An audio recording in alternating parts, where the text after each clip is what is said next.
All right, welcome to part two of our short series on animating your web page with CSS. And this one, we're going to talk about transforms, which I mentioned in the last lecture. But these basically allow you to review just a bit, to change the shape and position of an element without messing with the other stuff on the page. So it doesn't change the document flow at all. It just does the transformation without otherwise interacting with the rest of the page. And then what we're going to see at the end of this piece is how we can couple transitions with transforms and put those two effects together. So we'll talk about four different transforms and show examples for each one. And the first one I'm going to cover is translate. So translate lets you move elements along whatever axis you specify, or multiple axes.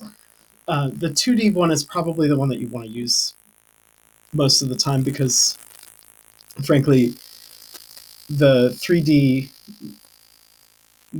moves typically render really weirdly. Like they just look like something is kind of getting squashed, or it doesn't really have the effect that it's intended to have most of the time in my experience. I've also had trouble getting different browsers to run 3D translations very well, and so I usually stick to the 2D moves if I want to use something like that. Translate takes pixels because it's going to decide what, like, which directions the things move, and it has to know how far to move them. So we'll see that in just a minute. So here we've got our HTML and CSS for these two translations, and you can see we've got those and descriptions of what they're supposed to do. And then in our CSS, we have, there's our squares, and then each square is defined. So there's no square 3 in this one, disregard that. But square 1 and 2, you can see them over here, are going to move like this. So the first one has a transform. It's going to move down and to the right, so, or rather right to the right and then down. So this is X and this is Y. We all know, like, this is X, this is Y. The thing with these parameters is that they take both negative and positive values. So, like, you can see here, I gave an example where, so 50 pixels in X means moving to the right or down in the Y-axis. Negative pixels means moving left on the X-axis or up on the Y-axis.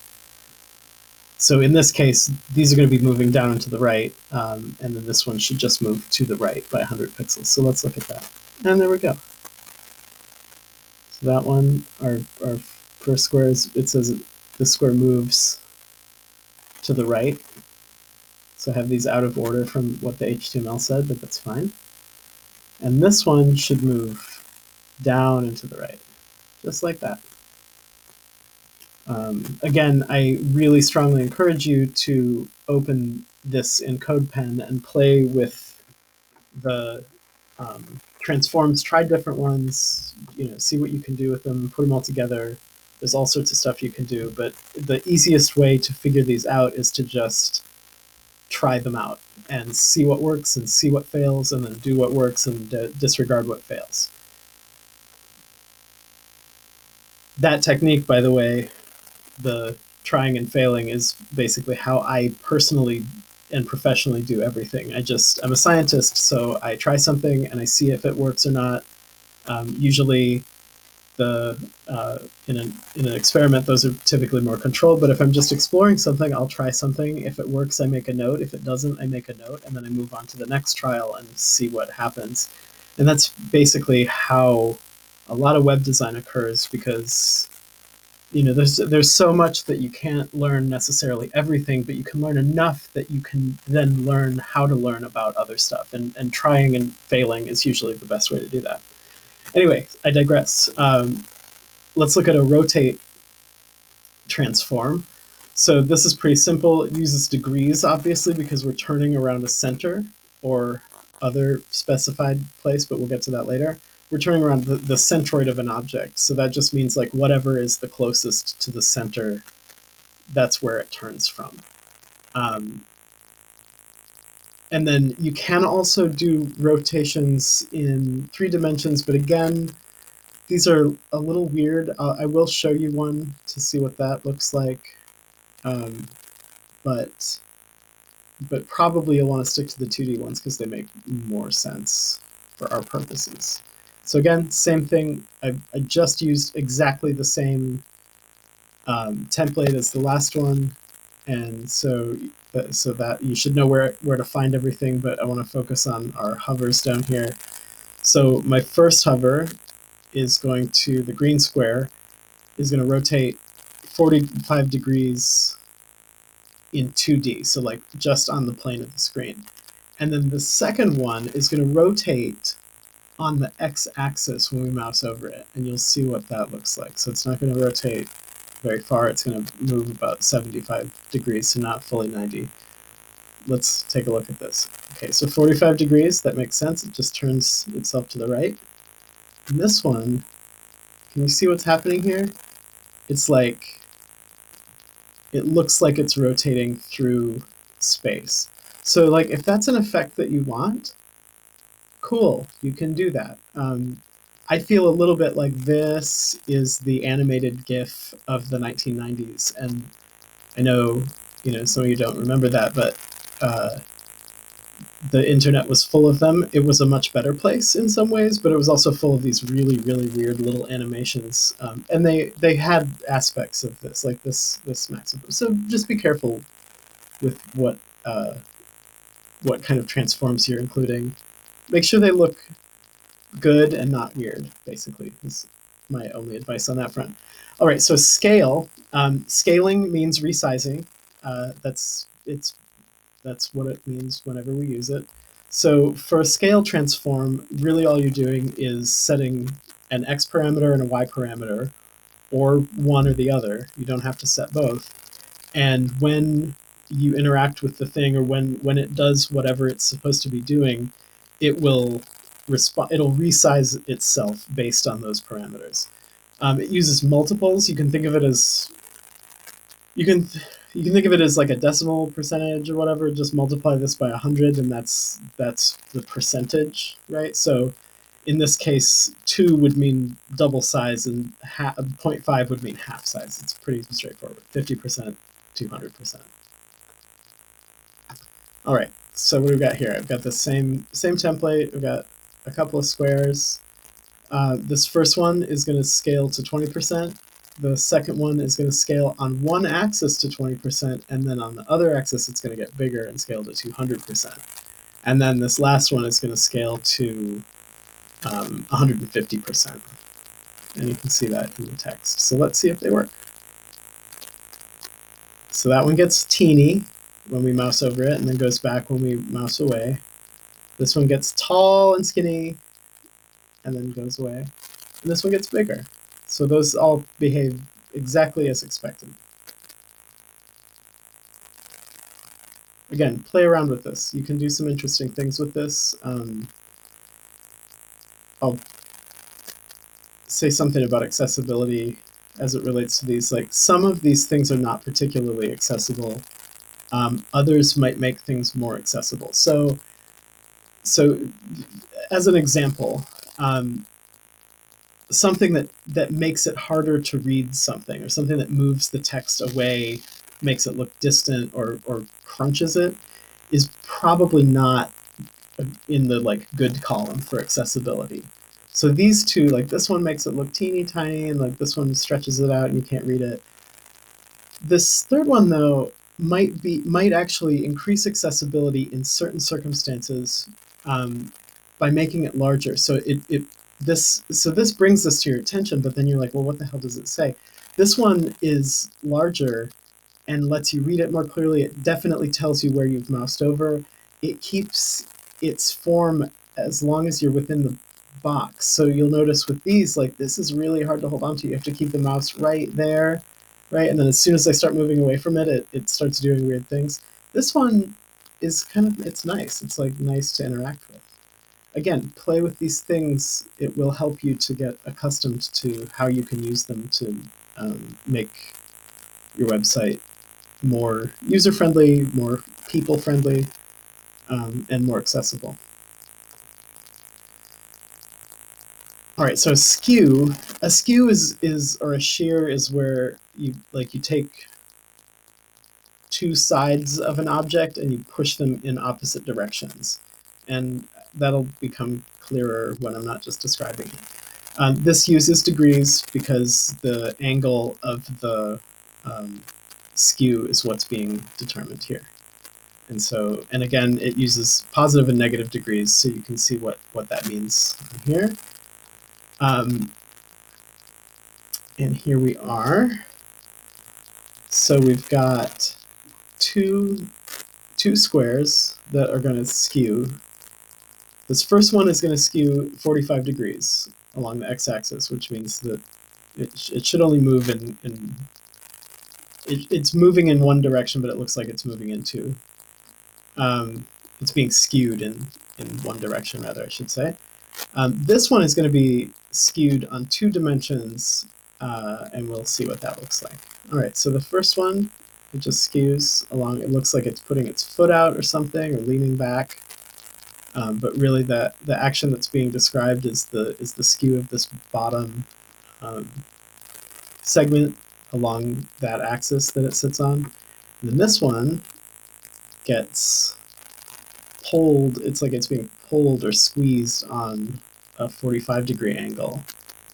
And that gives you this kind of weird effect of, this is a 2D effect, but it almost looks like a 3-dimensional effect because of the way that the text distorts. So a lot of the 3D effects are actually just 2-dimensional effects with multiple transforms applied, or with transforms applied such that they look like they're getting further in distance or whatever. We'll look at another one, another way to do this in just a second, or to apply a kind of distancing effect. But I wanted to cover the syntax now that we've looked at a couple of examples, and you have some really good examples where you can actually go and look at this syntax as it works. So on its own, this is what a transform looks like. It gets applied to a class or an ID, just like any element, just like anything else. It has a property and it has a value, and that's its basic form.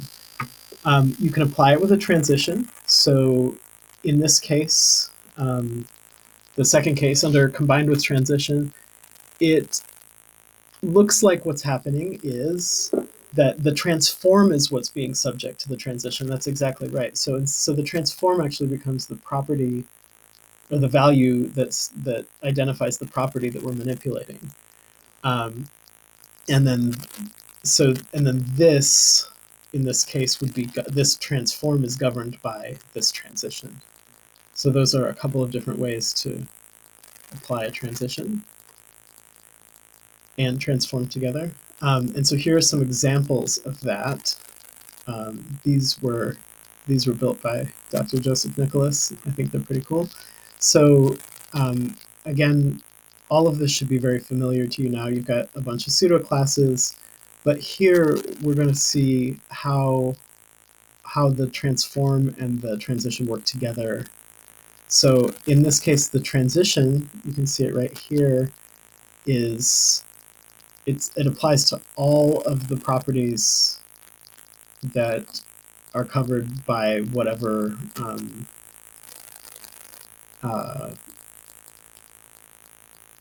like whatever pseudo class we're using to initiate the change. So it's everything within there.